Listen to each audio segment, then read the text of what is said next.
recording on both? Looks good. Hacha. What I was trying to say was that I feel that the Wild Thornberrys and The Simpsons, for some reason, have like the same style of animation, just one's yellow. What? No. The Wild Thornberrys and Rugrats do. Yes, I was going to bring up Rugrats as well. I feel like they all kind of have such a very similar animation style. When did Simpsons start animating not just the yellow people? Futurama? No, I'm saying like you know how there's the Indian guy and then there's the black guy. When were they originally in the They've first been there couple since of season 1, yeah. Since season 1. So yellow people are white. Yeah. What are the other races depicted as then? There's just their color. Orange or brown, I guess. I don't know. So because I feel like I just for some reason in my memory I have a depiction of in my head. Any orange actually. No, it's Family Guy. That's where I'm thinking of, where I see normal Simpsons characters along like actual white people, and it for some reason it's just it's genuine. It's uncanny valley seeing it, even though they're fictional in their cartoons. I know. Yeah, so the reason they're yellow though is just because I heard the story where Matt Groening was in the pitch room way back. I think it was like it was some reality like Tucker. Oh no, I don't know. I forget. Some Daily Show or whatever where they put cartoons and reruns or whatever. They had the little shorts of The Simpsons before it was like a show. It was just little 5-minute segments, and he just was in the meeting room, drew on a napkin, and I think they had like a box of crayons or something, and he didn't have flesh tone. He had yellow, so he just drew him yellow, and it stuck. So this was like so it wasn't like a like conscious on Letterman choice. It was some. Yeah, it was something like that, but Okay. it wasn't like a choice. It was a limitation of colors, and he just had yellow and drew him yellow real quick. And Interesting. It's apparently that's what happened with Phineas and Ferb. He at a meeting in a restaurant just drew Phineas's head on a napkin. Oh yeah, but then they got the same voice actor for like Mo and Apu and. So what are, I guess, it kind of feels like a discography for you, because like Seth MacFarlane has American Dad, Family Guy, and Cleveland Show. Do the Simpsons have other shows as well? There's Futurama and Disenchantment. That's what I was gonna say. I thought they were the same thing, but they all have the same. Not the Wild Thornberrys, but they all have the same style. Yeah, you can just by looking at them. So, yeah, you can. But then, in Futurama, he just drew him white. And then Beavis and Butthead. And the King of the Hill. And then did they do another? I want to say Home Movies, but I could be wrong with that. Who did Reno 911? Because I was gonna say is Reno. Dax Shepard. I just recently I've been seeing a lot of Reno 911 clips surface again, and I haven't watched that since I was like 12. The reboots with Dax Shepard, right? I don't know what the original's like. The original's like an 80s show, I don't. Right? I have no idea. No, I'm pretty sure Charlie Day is on that. That's where he in the reboot. In the reboot, I have no idea. That's my point. I have not watched Reno 911. I think it's an 80s show. I thought it was the same people that made Trailer Park Boys. It might the reboot for sure. I think it's an 80s show, if I'm not mistaken. Aaron, look up Reno 911. Or it's an 80s movie. It's one of the two. And Dax Shepard's in one of them. But you know what I'm talking about? Where like essentially it's kind of like a discography for I don't know where Reno 101 plays into that. Or 9, whatever it's called. Jesus Christ, I'm dying, guys. But yeah, Matt Groening and Seth MacFarlane are kind of the only two examples. But yes, they both did that. Did Matt and Trey get their basketball? Reno 911 had 8 seasons. It came out in 2003. Oh, what? Is it not a reboot? No. Was there not an original? Am I tripping? Yeah, I think you're tripping. That's crazy. Yeah. Wait. Yeah, we gotta watch that. Wait a second. With Dax Shepard? I don't know if Dax Shepard is in it. What's with you and Dax Shepard today? I can't tell. Hang on. Oh, wait. No, there's a 2007 movie with Paul Rudd, though. Hang on. Anyways, what I was trying to talk about is kind of how it seems cool that, like, there's legacy writers of some sort that can move on from each project, and you can kind of track their like Dan Harmon with Community, then Rick and Morty, then now he has his own like Harmontown, the Devil, whatever. He has a whole bunch. I find that interesting. I find it fun. It's kind of like just seeing someone's style on whatever TV Seeing shows. a writer develop a sort of discography in Hollywood on the silver screen is cool. It's not something we talk Yeah. about that often. I don't know Matt Groening's story too much, but I do know Seth MacFarlane. He was on Cartoon Network for a while before he was able to get his own show. And I don't know if you saw the Family Guy. Why? How did? Did you see the Family Guy pilot of? It's a Cartoon Network show, but it's still Family Guy. Like all the voice Brian's there, but it's like PG. It's weird. It came out in the 90s, I think. Oh, I It's- see. No, it's I just weird. remember YouTube like videos like 10 kid shows that started as adult shows, and No, this is the it opposite. would it would talk about either that or how SpongeBob was started as like an adult animation pitch. I don't know if any of this is true. This is just like those top. Oh my gosh, this makes me think. Who was the? Do you remember Matthew Santano? No. Matthew Santaro. Oh, he was the top 10 guy. He was like these are 10 myths about Bigfoot or Burger like King foot lettuce. no guy? no that's Chills. Yeah. What do you want to say, Aaron? Did you see the thing about him? He stole all of it from like other websites and stuff, and just made it into YouTube No, videos? I remember Burger the King foot controversy. lettuce No, guy. we're not talking about Chills. We're not talking. Number what? I don't even Is that remember. not who you're talking about? Number 9, Burger King foot lettuce. That's a That's different- Chills. I remember him. I remember that guy real good. No, I'm talking about Matthew Santaro. He would do like 10 predictions that people say the world's gonna die. 10 ways your body. 10 weird facts about your body. Just random top 10 lists. That was his whole channel. Okay. Yeah, I you ne- got to go on Google. You can't I- just. I mean YouTube. You I'd can't. never heard of this guy. This brings up an interesting. Not once That's have I crazy. seen. So every time I go on Google recently, I've been seeing the new AI generative Google thing. You can't and- trust it. Well, It'd be lying to you. I heard about this in the news, and essentially what Google wants to do is for basic information like arithmetic or facts, they want an AI to generate the answers because Yeah. it's objective. It can like anything that isn't history essentially, the AI will answer. Like how much But is it's bad right now. It's just it be is- lying. But no, if you ask how tall is Shaq, it will tell you. Like the AI will tell Sometimes. you. It'll tell No, you. I'm saying instead of the first Yeah. it appearing, the AI tells you but Shaq's 7'2" it'll tell or you the something. right answer 75% of the time. It's not the same answer. I don't think Google would be using it then. They are, and they No, have- that's yeah. where I'm saying No, I disagree. because every There's no company, fucking way ev- that no, the no. biggest search engine is just putting out an AI that's telling us wrong objective information. They are, because every company is trying to jam AI into everything. If they don't have AI right now, stocks are going down. So the more AI they could put into things, the more investors are giving money. Well, I agree, but instead, what I'm And saying Google is is here, the- here's Google- my insider thing. Google's Here- supposed to be the leader. here's and- my scoop. Shut up. If Google is supposed to be the leader, they don't have AI yet. So they need, I mean, they have the Google Assistant. It's bad. Everyone knows. So they've been working on this Gemini hard. And they were trying to push it hard because they are supposed to be the leader. And the fact that they are not means You're that gonna they make me are. forget what I was they're gonna gonna say. start tumbling. Oh, I remember. No, I don't. But essentially, I think that the AI, the point of it is so that it is cheaper, one, and also just all around better for Google if they don't have to do all of the what is it called? It's like highway traffic. Essentially, different websites pay to be the very first website that pops up Yeah. because it gets the most traffic and all of that stuff. SEO, search engine optimization. Search engine optimization. So essentially, it's eliminating that completely because it doesn't need to ask Wikipedia or the New York Times when the Iranian prime minister died. Instead, it could It just keeps it all on Google. yeah, the AI can just do Which it is why by it doesn't need to generating be it accurate. itself. It doesn't need to be accurate. They need to get it out. Fair enough, but instead, And what I'm saying scares is me with that is my grandma's using that, and like it's yeah, they but don't know that it's not the trustworthy reason or how to they're work gonna get around away it. with it is because it can nail Okay, things okay. like 2 + 2. Yeah. What was I interrupting? My bad. What scares me is that my grandma's using it, and they don't know things that it's not trustworthy and how to work around stuff like that.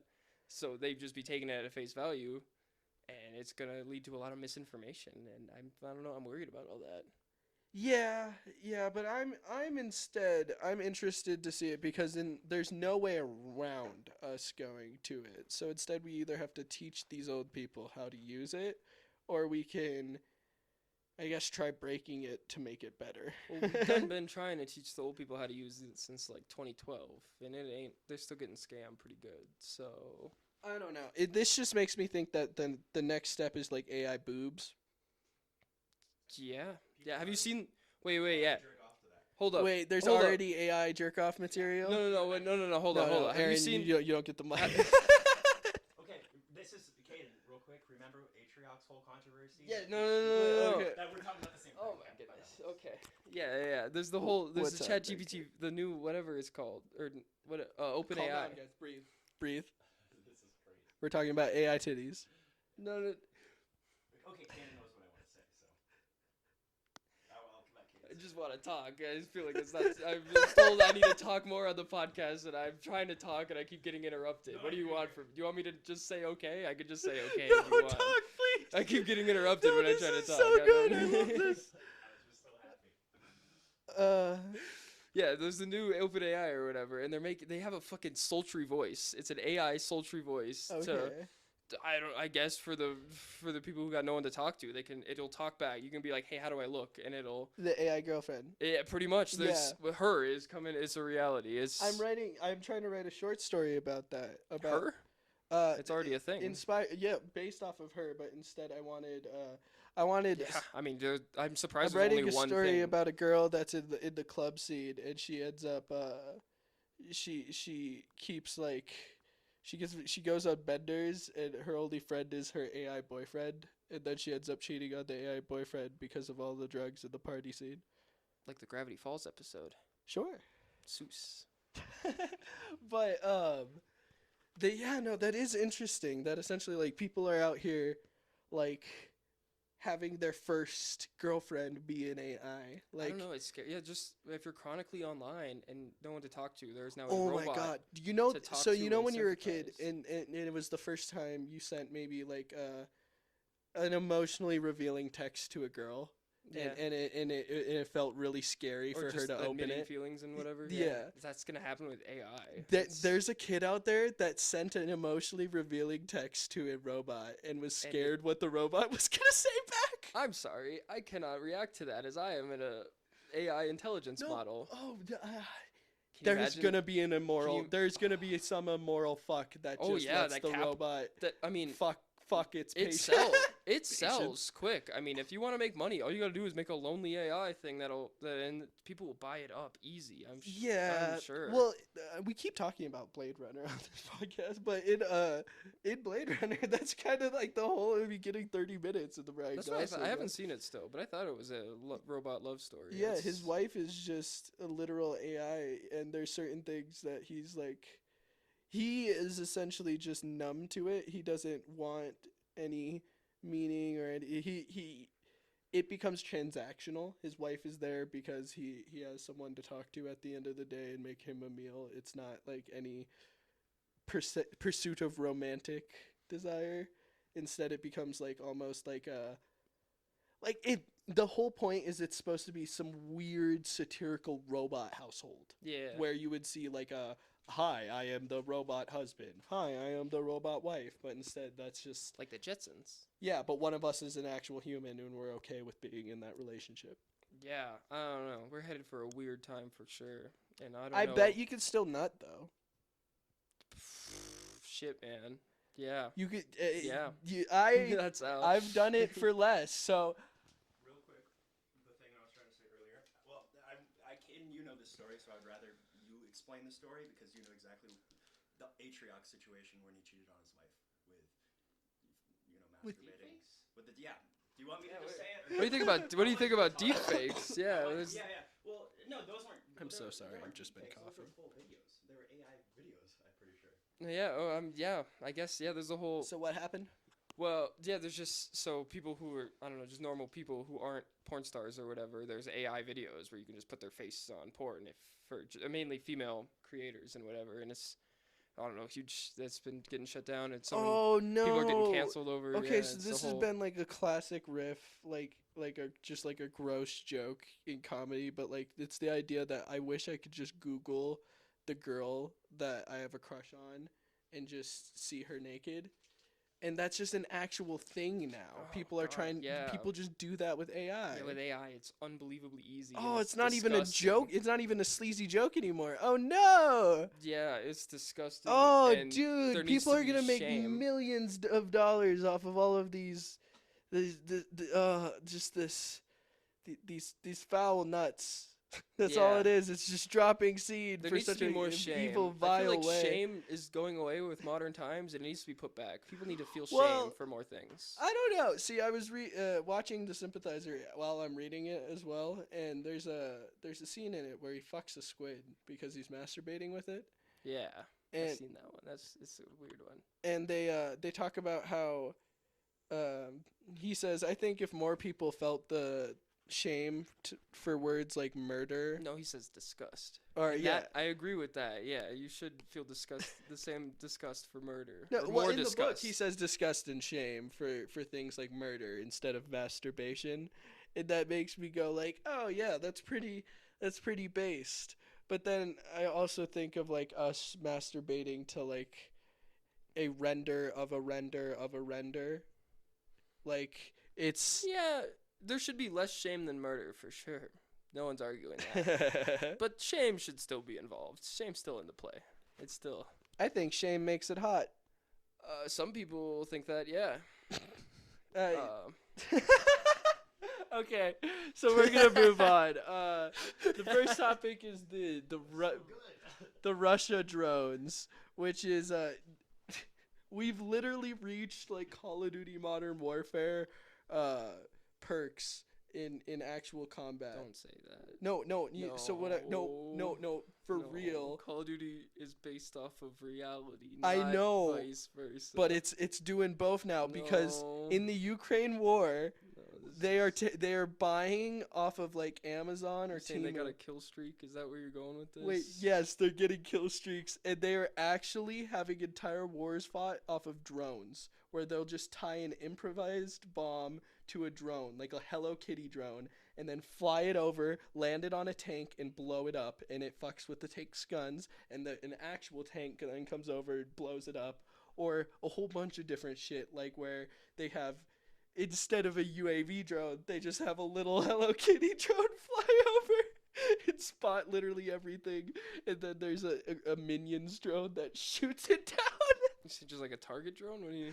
No, like, yeah, just, so American drones that we use that, like, you see, like, the average, like, photographer have that is super advanced, those are not at all being used in warfare because they're too expensive, and They're like planes. they need too many updates. Apparently, they're updating it every hour. Every day, they have to update software because it's literal, like, hacking wars are happening where they're taking over these bombs and blowing up each other. So it's all it is it's cheap, like, little drones that we as kids would fly around as, like, you know, just like the little helicopter ones, shit like those, and then the big ones that can also pick up stuff. They would buy those for anywhere from $80 to $200 compared to $2,000 a drone. Or 200,000. I mean. Yeah, and use them. And just put a bomb on it. Put a bomb on it. Use it for recon.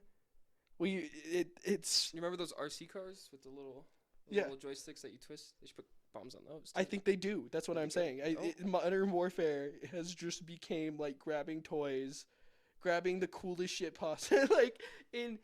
Instead, what this makes me realize is, like, in our recreational time, so often we simulate fake violence and try to make the coolest thing possible for recreational purposes, that it ends up kind of being useful for wartime.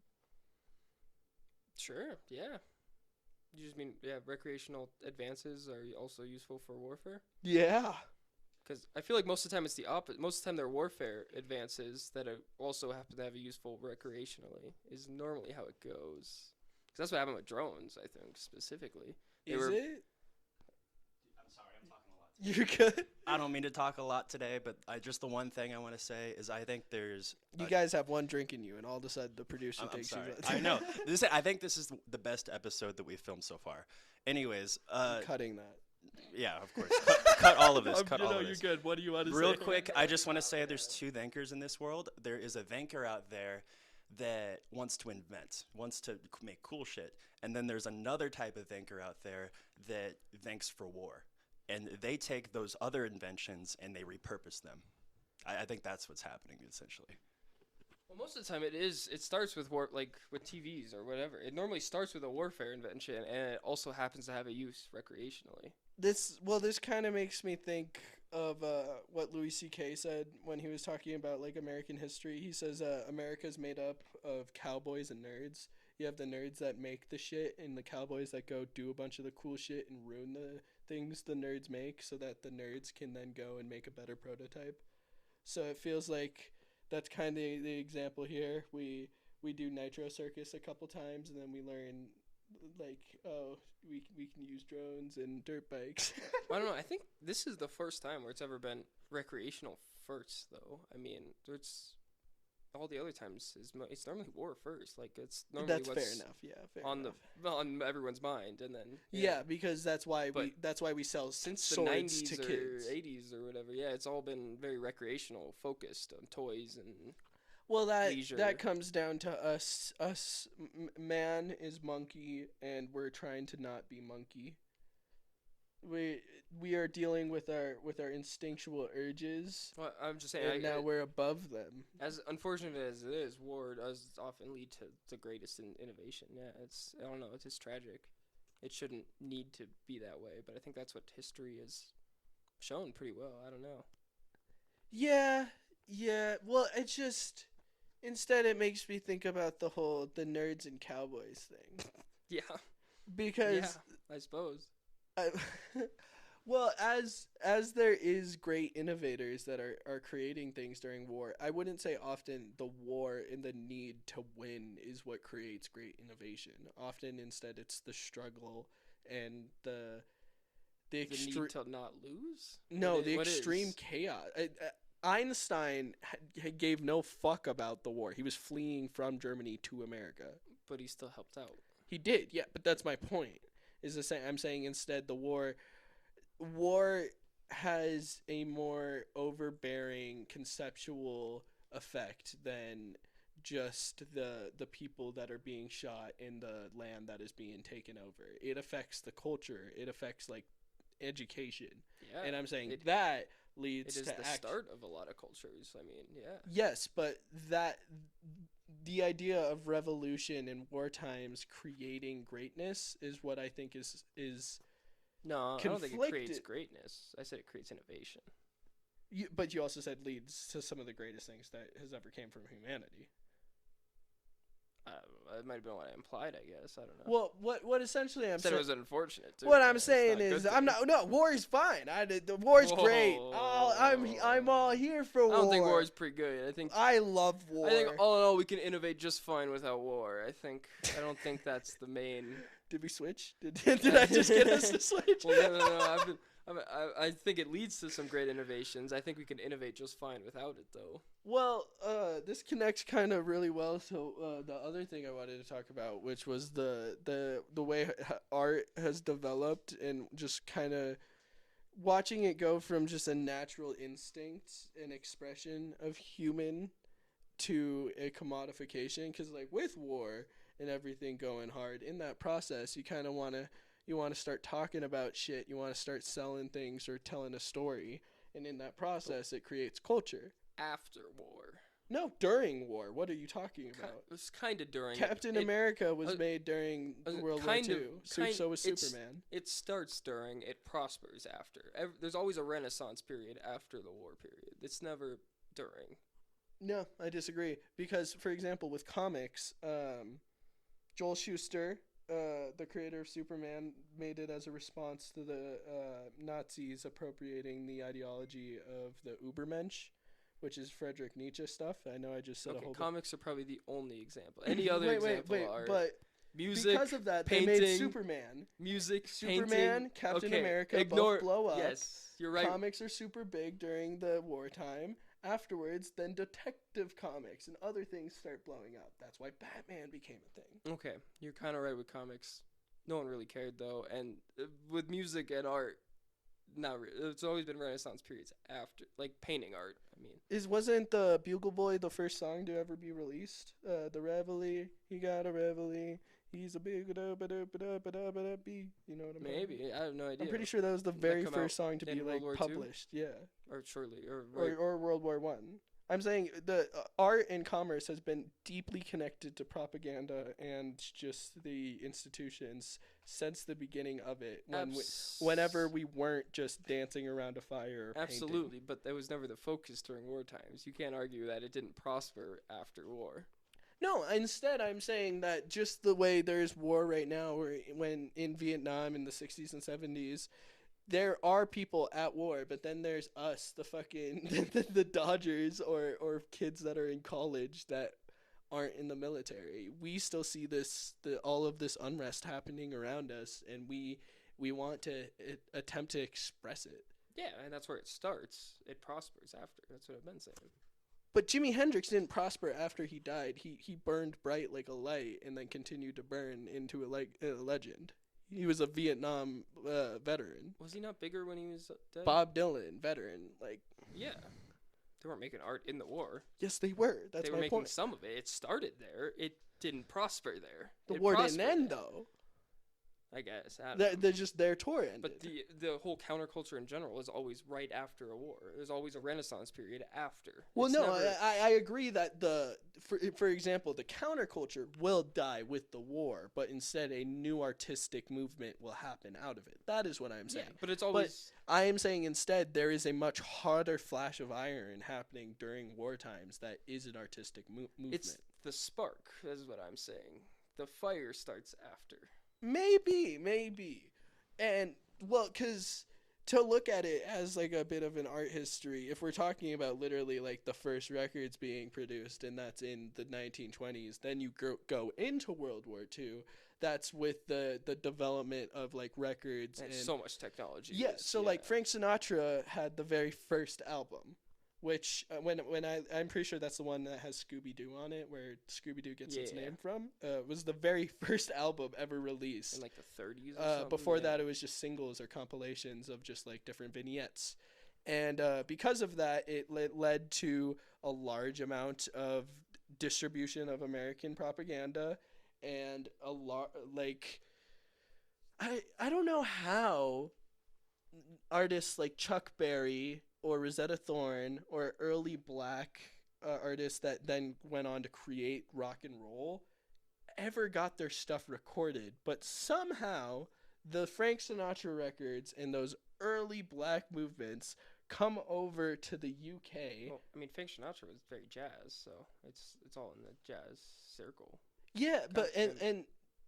and then also, so for example, stole Curtis a lot of Mayfield, it, this is yeah. much further along in the 70s, but he a large amount of his career was made by touring around Germany and France. Really? So large amount of black artists, because of how deeply racist the American South was, a lot of them couldn't play, so they would play in Europe. Up until the 70s, even. Up until early jazz was especially like that, and that was very large. So because apparently the Beatles started by playing in Germany in Hamburg, and they would play opening for different black bands and jazz bands and R&B groups.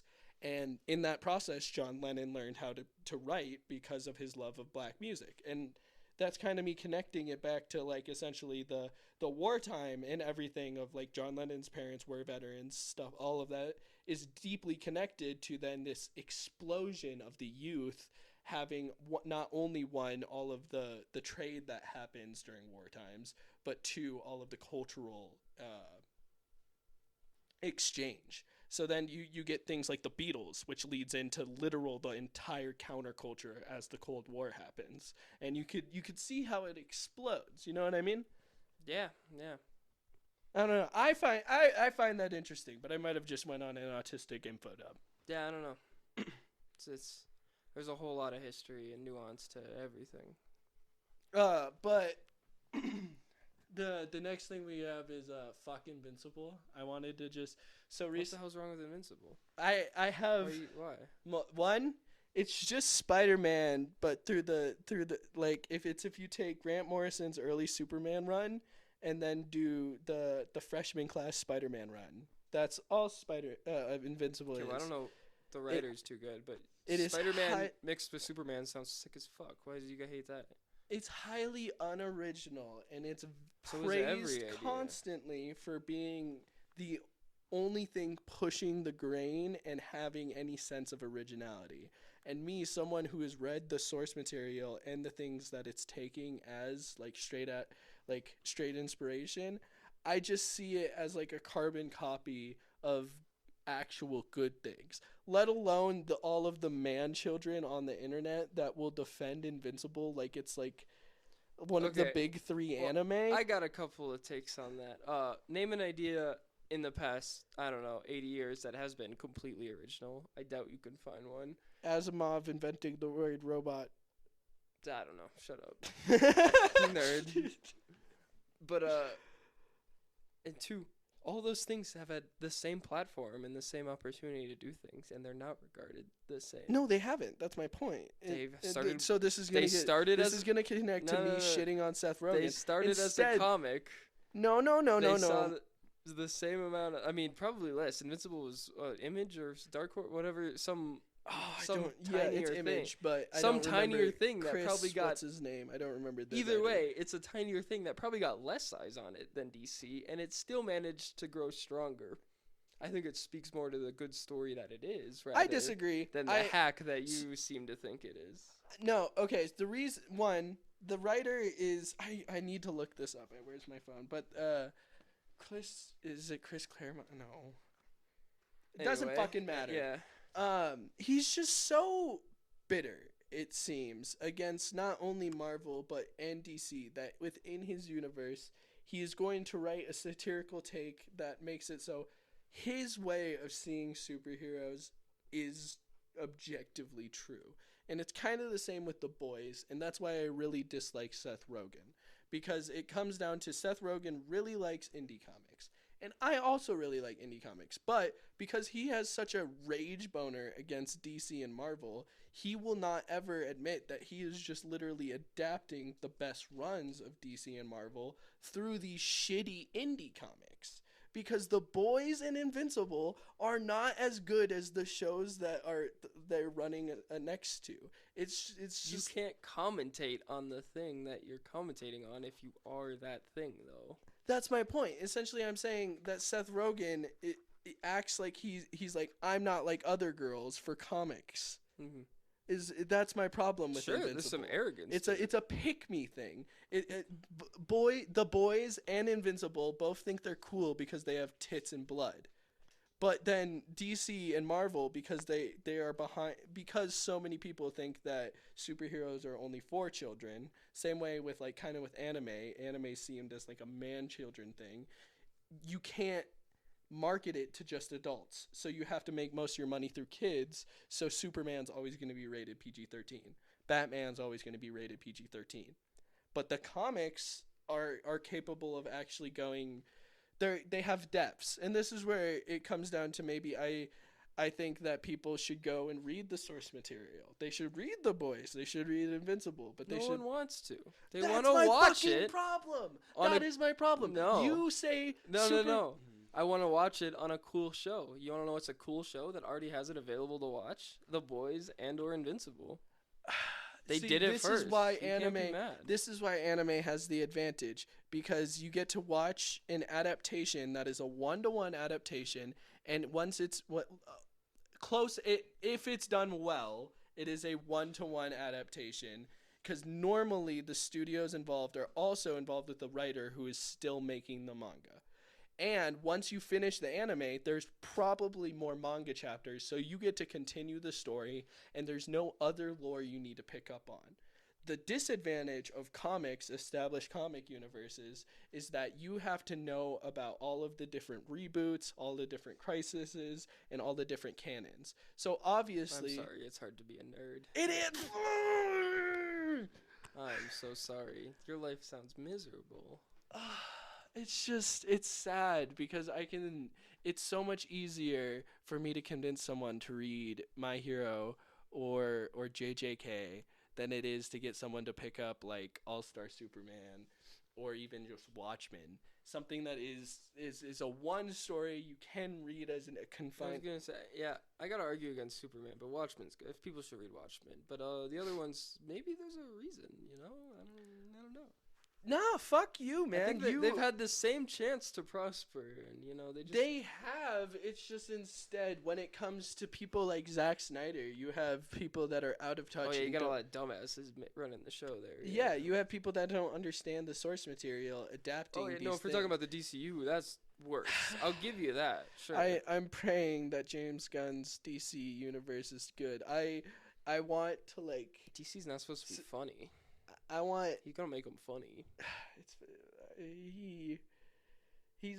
I like Guardians of the Galaxy. So here's They're what good makes me movies, scared. But Yeah, they're good I feel the comedies. They're exact good same funny. way. They're good funny movies. Is that James Gunn has a whole bunch of good material to pull from. He's shown all of the sources that he's like using to write. But James Gunn's taste and direction is not at all what I would expect for the. if he does like Teen Titans, he wants to adapt Grant Morrison. Yeah, no, like James I don't know, Gunn maybe- trying to do Grant Morrison. maybe just he does doesn't have a seem- good deep bone, and he won't do any comedy and whatever, and maybe Well, it'll no, be really good. see that, but but James Gunn has always had heart. That's his thing. Like the Guardians of the Galaxy is about family. Suicide Squad literally about found family. So he's always been good at like finding heart in the things he's doing. So for his first movie to be Superman and him say it's Superman. yeah. That's what, yeah. Okay. Superman Legacy. It's supposed to be adapting All-Star Superman, and I believe he can do a heartwarming, fun popcorn movie that kids and adults like. I do not think there is any way where we could get one that and something Yeah, that maybe is some a good- one-to-one adaptation of the Maybe comic. some lighthearted jokes would work good in a Superman too. That's kind of the only DC prop. Maybe But Superman I'm and saying Flash. Superman is the one example where I could see him, and that's where I'm praying. But it's just still. I hope he doesn't do find it- Batman though. He cannot do Batman. I don't know. Maybe I'm just a nerd crying because my thing is niche and people don't understand the hard to understand thing I'm into. That sounds it. Yeah, it sounds like you nailed it. But I think it's a beautiful art medium that deserves more respect and more readers. I think it's a beautiful art medium that is puts so much effort into it that is not paid out. Read Swamp Thing by Alan Moore. And I will say it deserves the recognition purely for the effort that is put into it with the illustrators and the writer. I mean, they're on slave time. But personally, Read Tom King's Mr. Miracle. But- Anyways, we'll move but- on from comics. but personally, yeah, I don't care about reading them or the stories, or when I do, it kind of reminds me of when you did read them when I was 10, and it does make me feel kind of childish, so I kind of just skip it all, and it's, yeah. I'm not Well, worried about another it. thing that I am reading right now, this can get us off of comics, is it's about comedy. It's a book called Running the Light by Sam Talent, and it's about the main character's named Billy Ray Chauffeur. And do you know what the expression "running the light" is? Nope, never heard that in my life. So essentially, it's Running a red? it's like running a red light, but instead when you have a certain amount of time as an opening or a middle act, let's say you have 10 minutes, running the light would be doing a 15 or a 20-minute set. Oh, shit, someone's on the stage, like, and telling you to they're wrap it up, running the light. and you just yeah. ignore it? Yeah. Okay.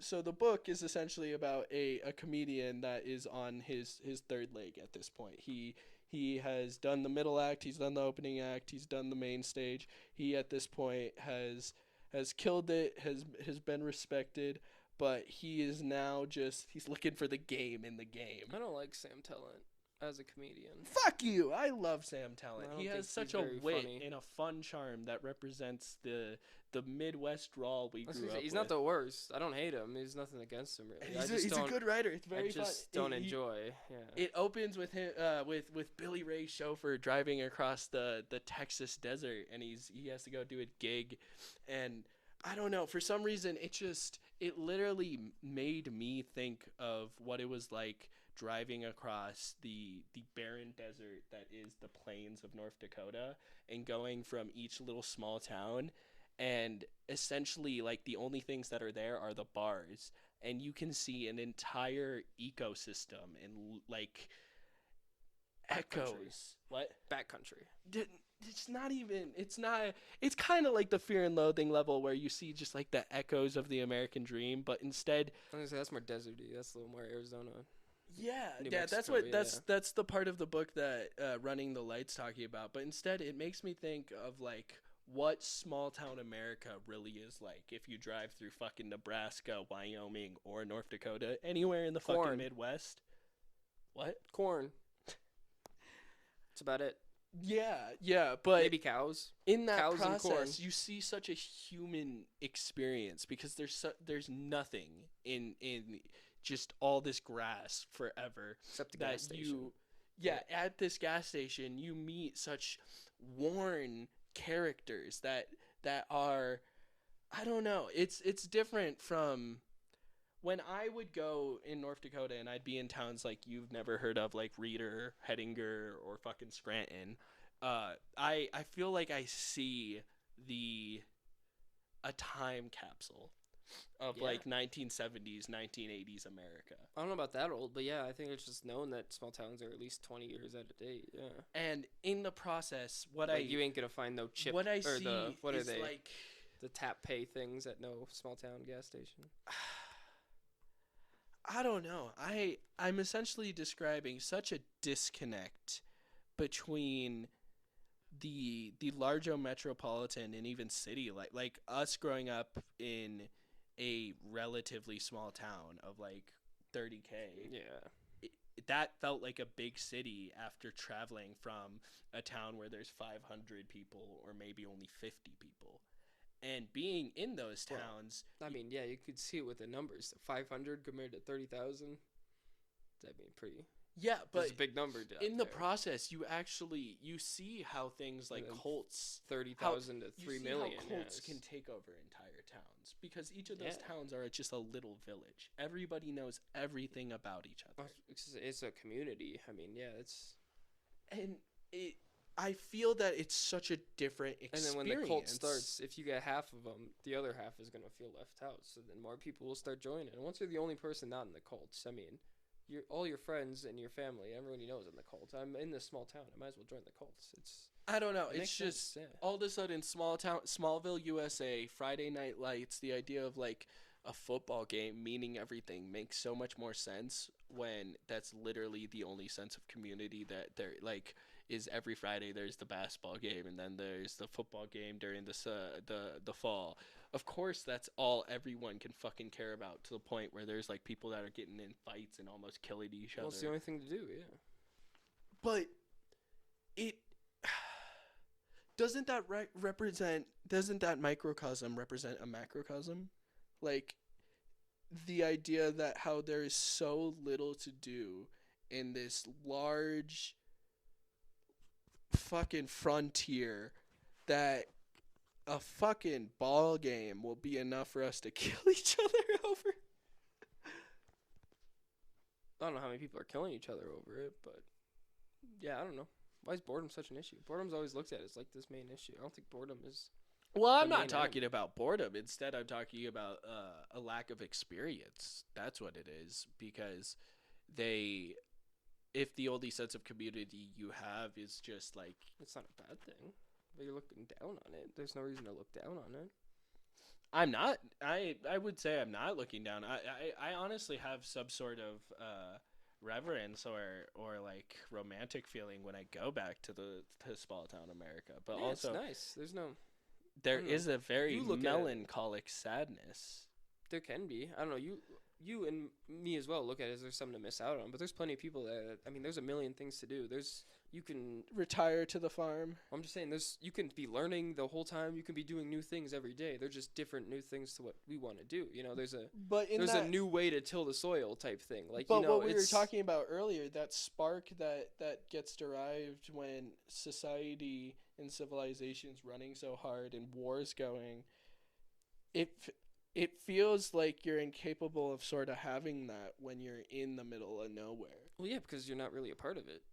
Exactly. Like when we were in the Midwest, it felt like even doing this fucking small podcast for 10 people would be impossible. We're still in the Midwest in Colorado here, but yeah, we're not in the small town. We're in the mountains now. Yeah. It's not in the Great Plains, Yeah, we're no longer in them planes. which is something for sure. Something for sure. I don't know. I guess what I'm trying to say is, as a young lad, I felt that there was no way for me to sort of build any sort of form of expression in the planes. I get in the ways you want to express it. There's plenty of ways. Is what I'm saying. They're just I don't know. Not for some people. They are for others. Maybe. What are we running at, Aaron? 45 minutes. Oh shit! That honestly, that looks like we Is did that it an up. episode? Yeah, it looks like we did it up. Hell yeah. Is there anything? Well, I would say like 10 minutes of that needs to be cut out. So. Yeah, that's a good point. Ah, fair enough. Is there anything you want to talk about, Kaden?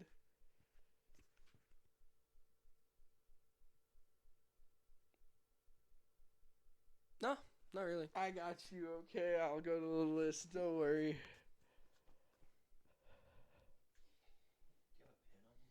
I do. Oh, okay. I can tell the zoo story. So have you ever If I can find it. been kicked out? It's okay, we're cutting all this. So yeah, take your time. Take your time. You ever been kicked out of a zoo? No, I don't go to zoos. I don't like zoos. You don't like zoos? If you want, I can go off on zoos. Actually, I fucking hate zoos. Zoos are a bane of human existence. Zoology or the No, recreational? zoology is great. We should absolutely study animals. the recreational place where you But go to the recreational place where we put animal prison. Yeah, we just stick happy animals in a sad little cage and point and laugh and throw peanuts at them, dude. It's the saddest thing anyone can ever do, and I don't get why people like it and pay money It's the for it. saddest thing anyone could do. Okay, no, there's probably some. Peanuts in America. There are probably some sadder things you can do, but it's up there. It's top 50 for sure. I hate zoos, dude. Why the hell? Get the elephant out of the cage. What? The elephant doesn't What's wanna the be in a most cage. sad thing to see at a zoo?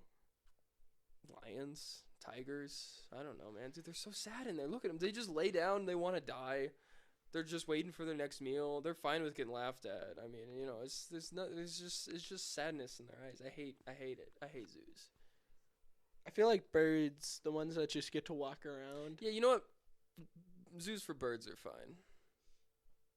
They don't have sadness in their eyes. They're Have just you kinda ever been birds. to In aquariums? Not mammals though. Get the dolphins out of aquariums. what's it called? Where it's a flower zoo. It's a flower exhibit.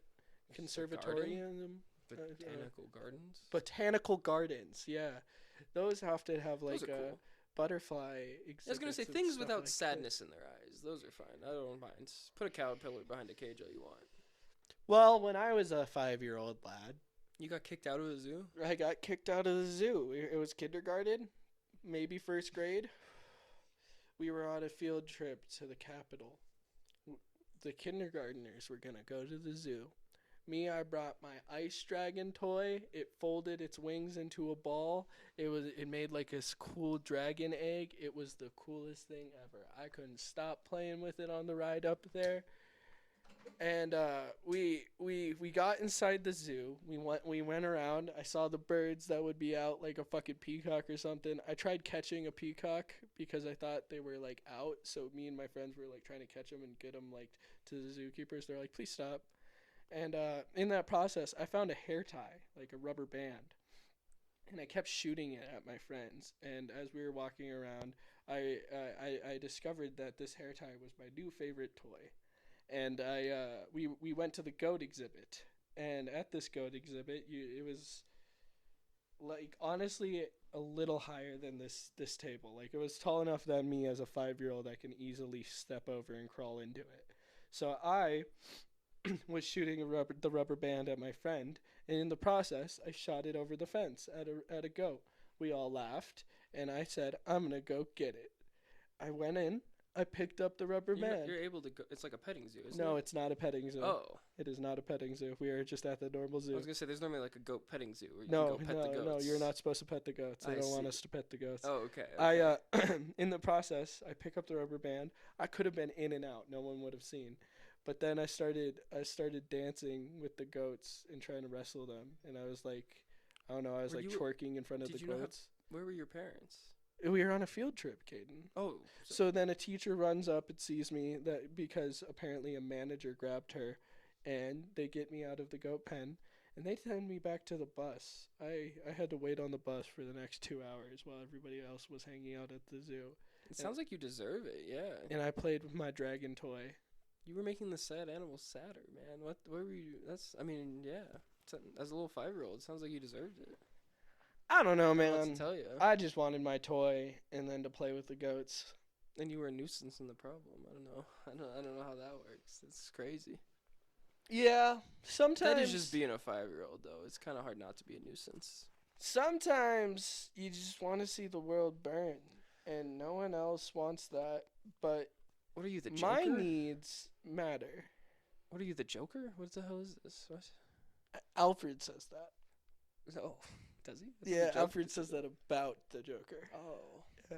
that's what it was. It's Michael Caine. Hmm. Michael Caine. You know, to do a Michael Caine accent, you just say my cocaine while trying to do a British accent. You sound like someone who's trying to do a Michael Caine accent. No, this is my cocaine. Maybe. All right. You're in a. I've lost it. You're in a dream. Leo. I gotta go back and watch those movies. I remember the first one being pretty I don't good. think I like a single Christopher Nolan movie. What else has he done? Inception. He did the Time Tenet. He did I've only seen the Batman ones. he did The Perfectionist. I was supposed to watch Inception. I never watched that one. What's the one with Hugh Jackman where David Bowie plays Tesla? No idea. I think it's The Perfectionist or The Performanist or something like that. That's a Nolan movie. All of the Batmans, the trilogy, the Dark Knight I trilogy. like the Dark Knight. Well, I like the first I two. don't like the Dark Knight. The first two trilogy. are good. I don't like any of them. Why? I think the best Batman movie are animated Batman movies. Okay, I don't know if I'll argue with you on that, but the first two are good. They weren't Batman movies. They were so ashamed of him being Batman. He was just a really rich.